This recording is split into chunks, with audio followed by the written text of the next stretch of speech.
8. सीढ़ियों पर गिरे गंगा के सामने राधा खड़ी हुई थी।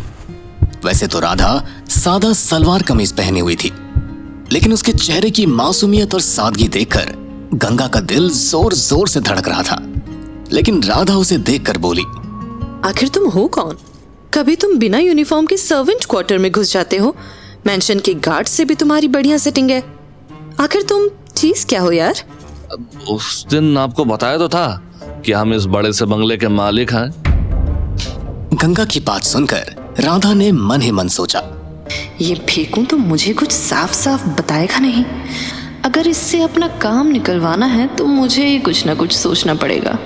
हेलो गंगा जी, मैं राधा। आज आप यहाँ सोने आए हैं या फिर आज भी गार्ड्स आपको लेने आ जाएंगे? अरे आपका नाम हम कैसे भूल सकते हैं। उस दिन आपने ही तो हमें इंसान समझ के हमसे बात की थी। ऐसे आप जैसी पढ़ी लिखी लड़की यहाँ सर्वेंट क्वार्टर में क्या कर रही हैं? क्या बताऊं यार, 1 साल पहले मुंबई आई तो रिपोर्टर बनना था, लेकिन क्या पता था कि मुंबई में जॉब ढूंढने से भी मुश्किल रहने की जगह ढूंढना है। फिर मुझे यहाँ के बारे में पता चला, यहाँ मुझे जॉब भी मिल गई और रहने की जगह भी। और आपकी रिपोर्टिंग, उसका कहा? होना क्या था गंगा, मेरी बाकी सपनों की तरह वो भी बस एक सपना ही बनकर रह गया। वैसे भी एक अनाथ के सपने पूरे ना होने से किसी को क्या ही फर्क पड़ने वाला है। राधा की बात सुनकर गंगा उसकी आंखों में आंखें डालकर बोला, लेकिन हमें फर्क पड़ता है राधा। तुम बातें बहुत अच्छी करते हो यार, लगता है सबको ऐसे ही फंसाते हो। ये लो यूनिफॉर्म, इसके बिना तुम्हें कोई अंदर घुसने भी नहीं देगा। राधा की इस बात का गंगा ने कोई जवाब नहीं दिया और राधा से यूनिफॉर्म लेकर चुपचाप जमीन पर बिछी चादर में लेट गया।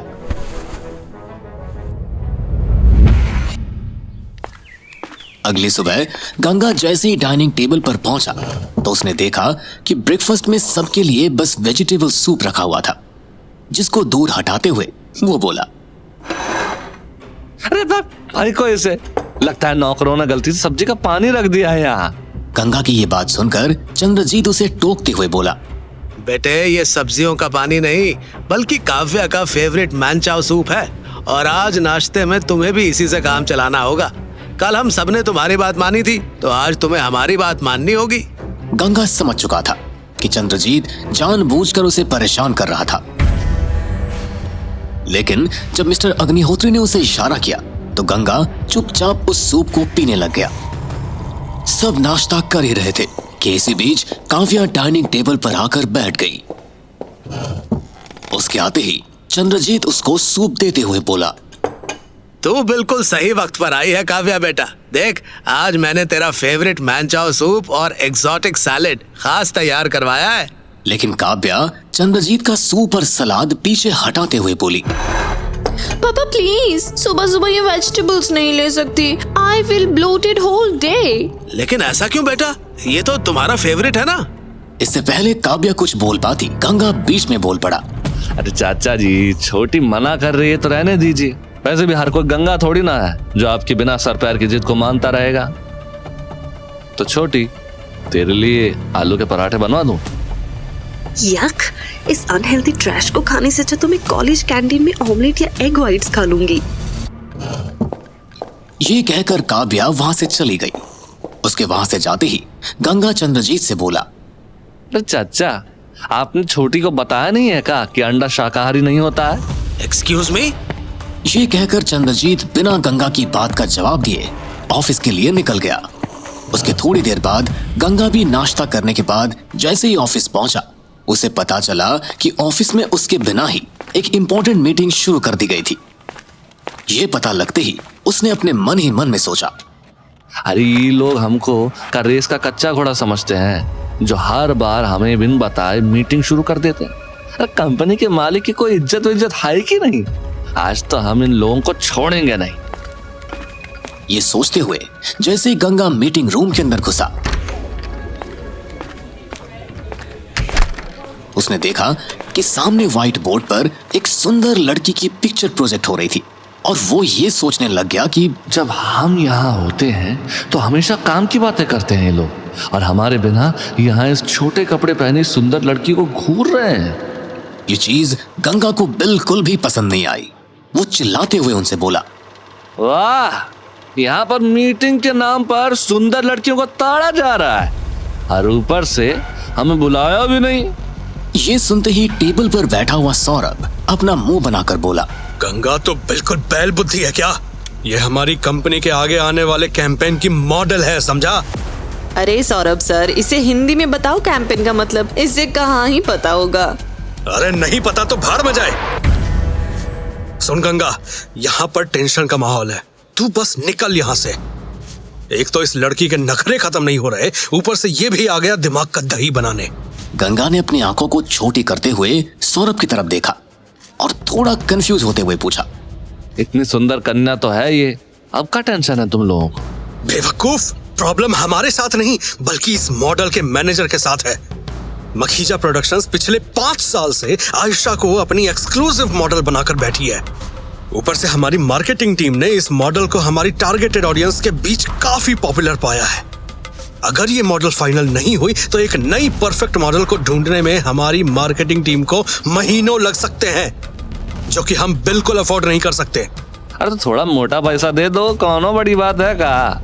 तुम लोगों को भी ना बस पूरा दिन बैठाल कर फालतू की मीटिंग करवा लो बस। वास्तव में गांव का ही है ये, हर कोई तेरी तरह पैसे का कुत्ता नहीं होता गंगा। वैसे भी तू हमारी कोई मदद कर नहीं पाएगा, तू जा यहाँ से। पता नहीं तो बार बार क्यों आ जाता है। अरे हम कोई मदद क्यों नहीं कर पाएंगे? बाबूजी ने हमें यहाँ पर आप लोगों के सामने दुम हिलाने के लिए नहीं भेजा है। कितनी भी बड़ी दिक्कत हो हम उसे सुलझा कर ही मानेंगे, ये गंगा की गारंटी है। अच्छा तो ठीक है, इस मॉडल को कैसे भी हमारे कैंपेन के लिए मना के दिखाओ। अरे ये तो हमारे बाएं हाथ का खेल है। बताओ क्या नाम है और क्या बजट है हमारा? गंगा, इस मॉडल का मैनेजर हमसे चिढ़ा हुआ है। इससे पहले कि वो आदमी अपनी बात को पूरी कर पाता, डॉक्टर सुहाना गंगा से बोल पड़ी, गंगा, तुमको टेंशन लेने की जरूरत नहीं है, हमारे पास एक बैकअप मॉडल अवेलेबल है।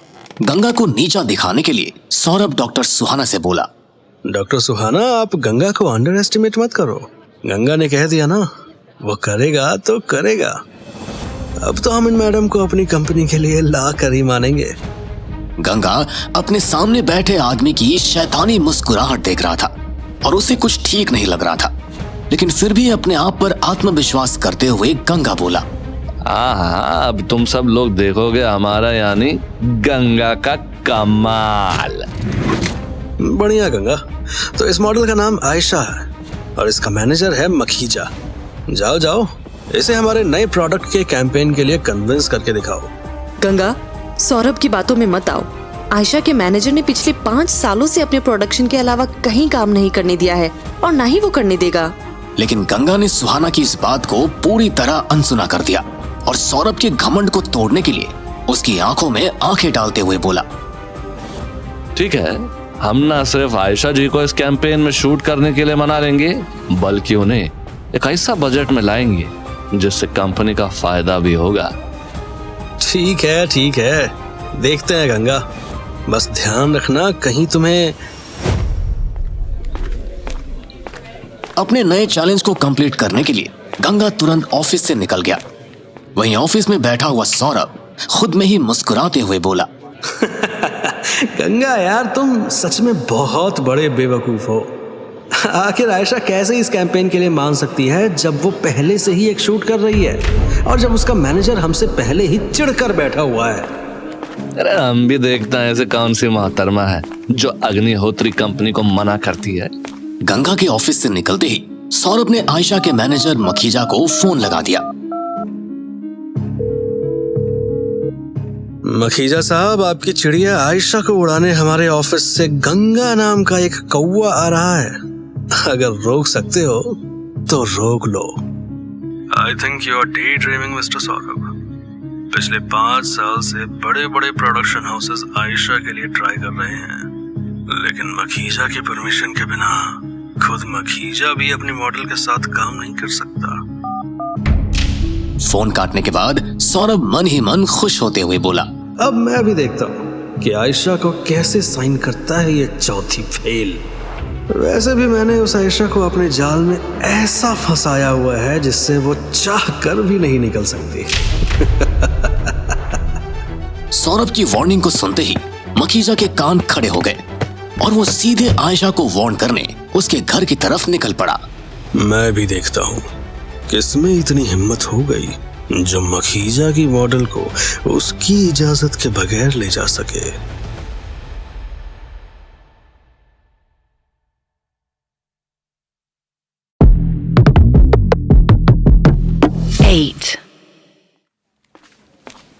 गंगा मुंबई की सबसे बड़ी एड एजेंसी स्टारलाइट टैलेंट पर पहुंच गया, जहां से अग्निहोत्री इंडस्ट्रीज अपने सारे ब्यूटी प्रोडक्ट्स के एड बनवाती थी। गंगा को धोती कुर्ते में देखते ही वहां पर मौजूद सेल्समैन उससे बोला, ए, कौन हो जो ऐसे ही अंदर घुसे चले आ रहे हो? यहाँ पर बिना अपॉइंटमेंट के आना मना है। अच्छा बाबू, अगर ऐसा ही है तो हम भी अपॉइंटमेंट लेकर ही आए। ये कहकर गंगा ने अपना बिजनेस कार्ड उस सेल्समैन के हाथ में दे दिया। अग्निहोत्री इंडस्ट्रीज का कार्ड देखते ही उस सेल्समैन की हालत खराब हो गई। वो तुरंत गंगा से माफी मांगते हुए बोला, माफ कीजिएगा सर, मैंने आपको पहचाना नहीं। बताइए आपके लिए क्या लगवाऊं? चाय, कॉफी, ठंडा? हमें आयशा देसाई चाहिए, दिलवा पाओगे? हमारी कंपनी के नए ब्यूटी प्रोडक्ट के लिए केवल यही मैडम चाहिए हमको। गंगा के मुंह से आयशा का नाम सुनकर वो सेल्समैन एकदम टेंशन में आ गया।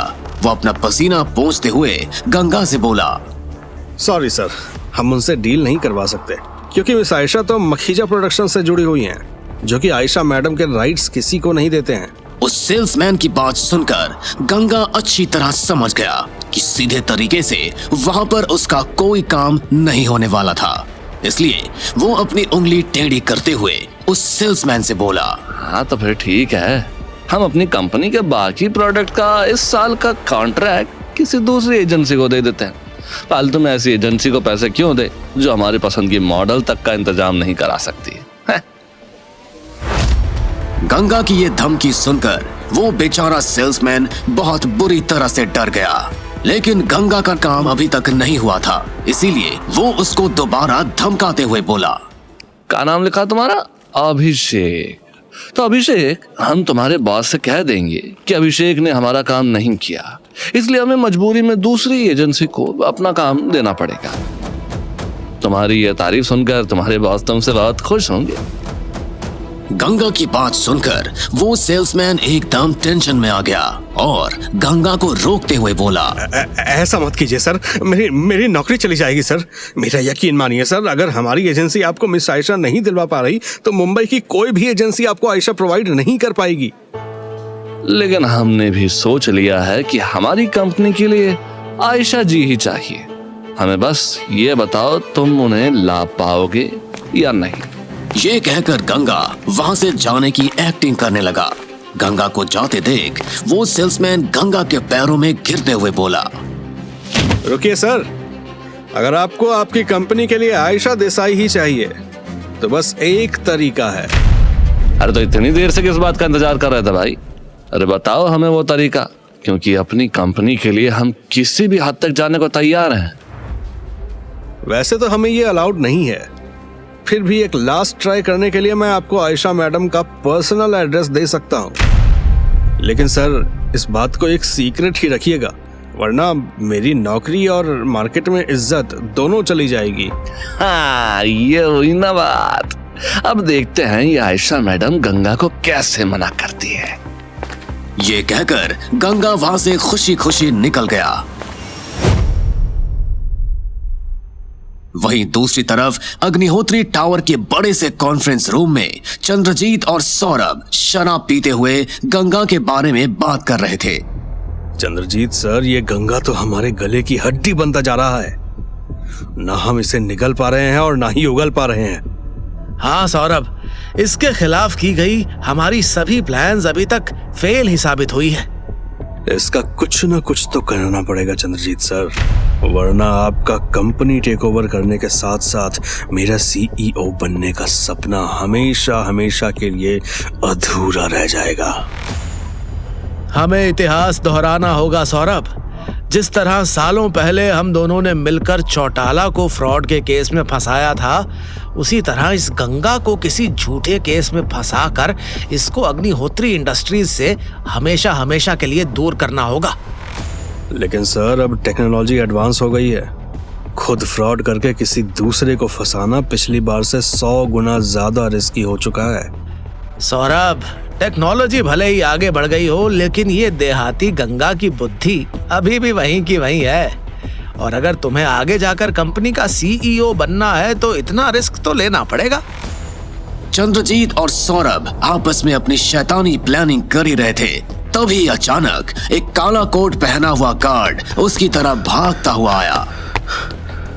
Sir, there is an urgent call from company's finance department. Finance department से बात करने के बाद चंद्रजीत के चेहरे पर एक शैतानी हंसी आ गई। उसको अचानक खुश देखकर सौरभ ने उससे पूछा, what happened sir? Is everything alright? Company के अकाउंट से 500 करोड़ से भी ज्यादा की रकम गायब है सौरभ। ये तो टेंशन वाली बात है ना सर? ये न्यूज कंपनी के लिए एक टेंशन हो सकती है, लेकिन हमारे लिए ये एक वरदान है। इस गायब हुई रकम का पूरा इल्जाम हम गंगा के ऊपर डाल सकते हैं सौरभ। लेकिन सर, ये सब होगा कैसे? तुम बस देखते जाओ सौरभ। जहां एक तरफ चंद्रजीत और सौरभ गंगा के खिलाफ प्लानिंग कर रहे थे, वहीं दूसरी तरफ गंगा जैसे ही आयशा के अपार्टमेंट के बाहर पहुंचा तो वो एकदम से हैरान रह गया, क्योंकि एंटरटेनमेंट इंडस्ट्री में एक अच्छा खासा नाम होने के बावजूद आयशा बिल्डिंग के सबसे सस्ते फ्लैट में रह रही थी। इतनी बड़ी हीरोइन इतने सड़े से घर में रहती है और इसका तो गेट भी खुला हुआ है। नहीं, उस एजेंसी वाले ने हमारा पोपट तो नहीं बना दिया। गंगा घर के अंदर जाने के लिए जैसे ही गेट के पास आया तो उसने देखा कि एक आदमी आयशा को उंगली दिखाते हुए धमका रहा था। आयशा, अगले महीने तुम्हारा मखीजा प्रोडक्शंस के साथ किया गया कॉन्ट्रैक्ट खत्म होने वाला है। तुम्हें आगे जाकर कोई प्रॉब्लम ना हो, इसलिए तुम्हारे लिए नया कॉन्ट्रैक्ट मैं अभी ले आया हूँ। With all due respect sir, मैं आपके साथ और काम नहीं कर सकती। आयशा की ये बात सुनकर मखीजा का दिमाग पूरी तरह से घूम गया। गुस्से में वो दीवार पे हाथ मारते हुए और आयशा को धमकाते हुए बोला, दो कौड़ी की नचनिया, अपनी औकात भूल गई है क्या? जब मुंबई में तू काम के लिए दर दर भटक रही थी तो मखीजा ही था जिसने तुझे काम दिया था। तेरे जैसी एक न्यू कमर को लीड रोल दिया था मैंने। अगर मैं नहीं होता तो आज भी बैकग्राउंड डांसर बनकर नाच रही होती। लेकिन सर, पिछले 3 साल में आपने मुझे एक एड फिल्म में भी काम नहीं दिया है और छोटी दुल्हन सीरियल के लीड रोल में भी आपने मुझे अपनी गर्लफ्रेंड से रिप्लेस कर दिया था। सर, मैं भी अपनी लाइफ में आगे बढ़ना चाहती हूँ बस। जब तुझे एक्टिंग ही नहीं आती तो तुझे काम क्यों दूं? तुझे पैसे भी ना मैं बस तेरे थोबड़े के दे रहा हूँ। आगे बढ़ना है ना तुझे तो ठीक है, जो भी पैसा मैंने तेरी माँ के कैंसर ट्रीटमेंट में दिया है वो वापस ले लेता हूँ और हॉस्पिटल में बोल देता हूँ कि तेरी माँ के इलाज को तुरंत रोक दे। दरअसल आयशा की माँ का पिछले 4 साल से लीवर कैंसर का ट्रीटमेंट चल रहा था। अपनी माँ का इलाज कराने के लिए ही आयशा ने मखीजा के साथ पूरे 5 साल का कॉन्ट्रैक्ट साइन किया था। इसीलिए मखीजा की इलाज रोक देने वाली बात से वो बुरी तरह डर गई। मुझे माफ कर दीजिए सर, लेकिन प्लीज भगवान के लिए मेरी माँ का ट्रीटमेंट मत रुकवाइए सर। आप जहाँ कहेंगे मैं वहाँ साइन करने को तैयार हूँ। इसीलिए तो यहाँ पर आया हूँ मेरी जान। चलो रोना बंद करो और जल्दी से इस कॉन्ट्रैक्ट पर साइन कर दो। आयशा को मजबूरी में ना चाहते हुए भी मखीजा के उस कॉन्ट्रैक्ट पर साइन करना पड़ा। ये नजारा देखकर मखीजा के मुंह पर एक शैतानी हंसी आ गई। वो आयशा के हाथ से वो कॉन्ट्रैक्ट छीनते हुए बोला, साइन हो गए ना, बाकी सब मैं देख लूंगा। तुम्हें अपना दिमाग लगाने की कोई जरूरत नहीं है। ये कहकर मखीजा आयशा के अपार्टमेंट से अपने ऑफिस की तरफ निकल गया और मखीजा के बाहर निकलते ही अपार्टमेंट के बाहर खड़ा गंगा कोने में छुप गया। अब मैं देखता हूँ कौन माइका लाल मेरी परमिशन के बगैर आयशा को अपनी कंपनी के लिए साइन करता है। मखीजा के जाने के बाद गंगा अपने मन ही मन सोचा, किसी की मजबूरी का फायदा उठाना तो कोई न मीरजादों से सीखे।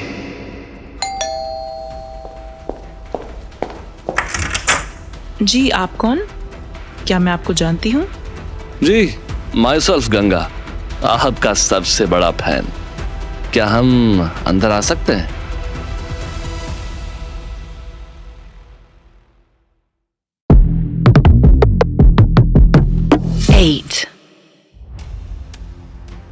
मखीजा के तुरंत जाने के बाद जैसे ही आयशा ने अपने सामने खड़े गंगा को देखा तो वो डर गई। मैंने मखीजा सर के कहने पर डॉक्यूमेंट्स पहले ही साइन कर दिए हैं। आपको मेरे साथ जबरदस्ती करने की कोई जरूरत नहीं है। क्या मखीजा जबरदस्ती? अरे नहीं, आप हमें गलत समझ रही हैं आयशा जी। हम आपके मैनेजर मखीजा के यहाँ से नहीं, बल्कि हम अग्निहोत्री इंडस्ट्रीज से आए हैं। क्या हम? आप अपने साथ किसी और को भी लाए हैं क्या? मुझे तो यहाँ पर सिर्फ आप ही दिखाई दे रहे हैं। साथ में किसी को? अरे आप गलत समझ रही हैं आयशा जी, हम आपको साफ साफ बताते हैं। देखिए, हम गंगा अग्निहोत्री इंडस्ट्रीज से आपको अपनी नई लॉन्च हुई क्रीम के लिए मॉडल के तौर पर साइन करने आए हैं। ओह, अब मैं समझी। यू आइडेंटिफाई योरसेल्फ एज हम, but sorry, I am already in contact with Makhija productions. देखिए, हमने अभी अभी बाहर खड़े होकर उस मखीजा और आपके बीच की बात सुन ली है, इसलिए आपको हमसे कुछ छुपाने की जरूरत नहीं है। जब आप सब कुछ सुन चुके हैं तो आप यहाँ पर कर क्या रहे हैं? वैसे भी मैंने किसी भी एजेंसी में रजिस्टर नहीं किया है, तो आपको मेरा एड्रेस किसने दिया? चाहते तो हम चले जाते मैडम, लेकिन जब उस मखीजा को आपके साथ नाइंसाफी करते हुए देखा तो हम अपने आप को बिल्कुल रोक नहीं पाए। क्या नाइंसाफी? मखीजा सर मेरे गॉडफादर हैं। वही थे जिन्होंने बिना किसी एक्सपीरियंस के सबसे पहले मुझे छोटी दुल्हन जैसे हिट सीरियल में लीड रोल दिया था। ऐसे ही रहा तो आखिरी भी वही होंगे। क्या कुछ कहा आपने? मेरा मतलब है कि आपको पता है कि मखीजा ने आपको उसके नीचे दबा कर रखने के लिए सारी एड एजेंसी से बैन करवाया हुआ है। कोई आपका नाम भी लेता है तो वो मखीजा उसकी जुबान खींच लेता है। गंगा की ये बात सुनकर आयशा का खून सूख गया। उसको बिल्कुल उम्मीद नहीं थी कि मखीजा उसके साथ ऐसा कुछ करेगा। पता नहीं मखीजा सर मेरे साथ ऐसा क्यों कर रहे हैं। उन्होंने तो जरूरत पड़ने पर मेरी माँ के इलाज के लिए पूरे 50 लाख रुपए भी भरे थे। अरे आप बहुत भोली हैं आयशा जी। मखीजा ने वो 50 लाख की रकम आपकी माँ के इलाज के लिए नहीं, बल्कि आपको अपने नीचे दबा सके इसलिए दिए थे। देखिए ना, बस 50 लाख की रकम देकर आपने अपने फैसले लेने का हक उसे दे दिया। अब मैं क्या करूं? I'm stuck in a bloody loop. Ganga वैसे तो अपनी पर्सनल लाइफ में बिल्कुल भी इमोशनल नहीं था, लेकिन उसकी एक कमजोरी थी कि वो किसी भी सुंदर लड़की को अपनी आंखों के सामने रोते हुए नहीं देख सकता था। इसलिए वो आयशा को रुमाल देते हुए बोला, ये लीजिए 5 करोड़ का चेक और मार दीजिए उस मखीजा के मुंह पर। उस मखीजा के पिछवाड़े पर 2 लात मारकर बन जाइए अग्निहोत्री इंडस्ट्रीज की मेन मॉडल। क्या 5 करोड़? क्या आप सीरियस भी हो? वो चेक देखकर आयशा का मुंह खुला का खुला रह गया, क्योंकि उसने अपने नाम पर बने चेक के पीछे इतने जीरो कभी नहीं देखे थे। लेकिन फिर भी गंगा के ऑफर को ठुकराते हुए बोली, नहीं गंगा जी, मैं आपके साथ काम नहीं कर सकती।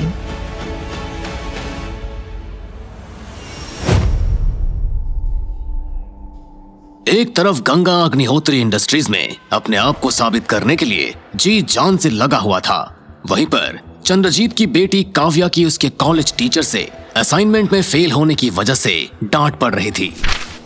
ये सब क्या है काव्या? तुम अपने असाइनमेंट्स में पिछली 5 बार से लगातार फेल होती जा रही हो।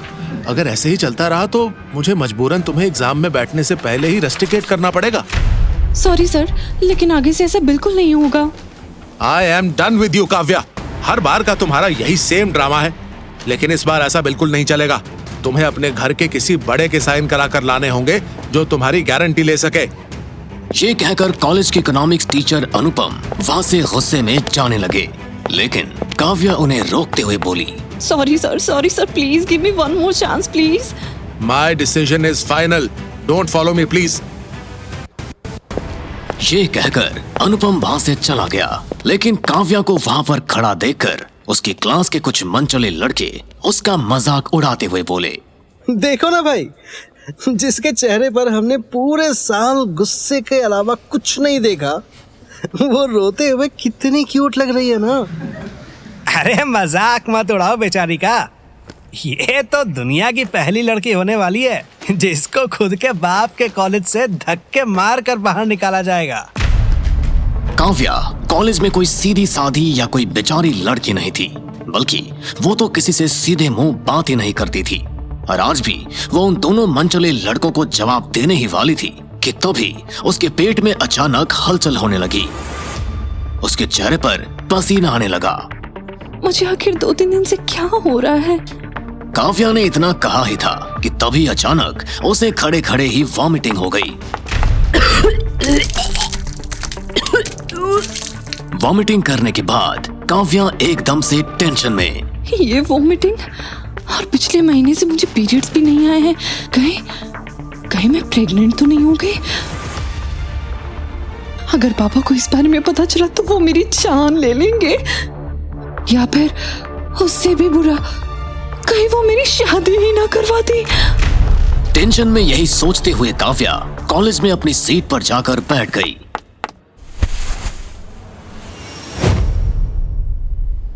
वहीं दूसरी तरफ आयशा के ऑफर ठुकराने की वजह से गंगा बुरी तरह हैरान था।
इस कॉन्ट्रैक्ट को टर्मिनेट करें।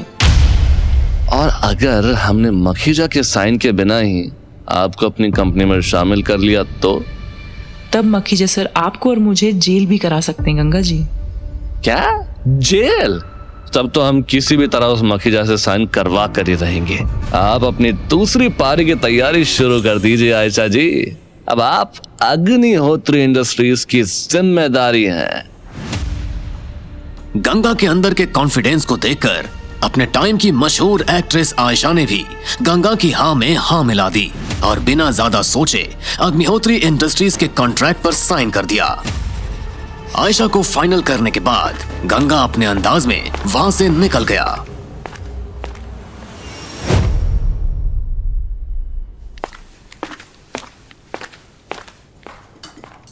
इसके बाद शाम को गंगा जैसे ही अग्निहोत्री मैंशन पर पहुंचता है तो डिनर टेबल पर बैठे मिस्टर अग्निहोत्री ने उससे पूछा, तो आज का दिन कैसा रहा गंगा? अरे जिस काम के लिए गए थे वो काम सफलतापूर्वक करके आए हैं बाबूजी। गंगा को इतना खुश देखकर चंद्रजीत उसे मन ही मन कोस रहा था। जितना खुश होना है हो ले जाहिल। कल ऑफिस में तेरी वाट ना लगाई ना तो मेरा नाम भी चंद्रजीत अग्निहोत्री नहीं। मिस्टर अग्निहोत्री के पैर छूने के बाद गंगा डिनर टेबल पर बैठा ही था कि तभी उसने वहां पर बैठी गुमसुम काव्या को देखा। अरे छोटी, तुम आज कॉलेज से जल्दी आ गई क्या? गंगा को अपने इस सवाल पर उम्मीद था कि काव्या उसे कोई उल्टा जवाब देगी, लेकिन जब काव्या ने उसको कोई उल्टा जवाब नहीं दिया तो गंगा समझ गया कोई ना कोई बात तो है। जो छोटी को अंदर ही अंदर खाए जा रही है। बस सवाल यह है कि उसको उगलवाया कैसे जाए।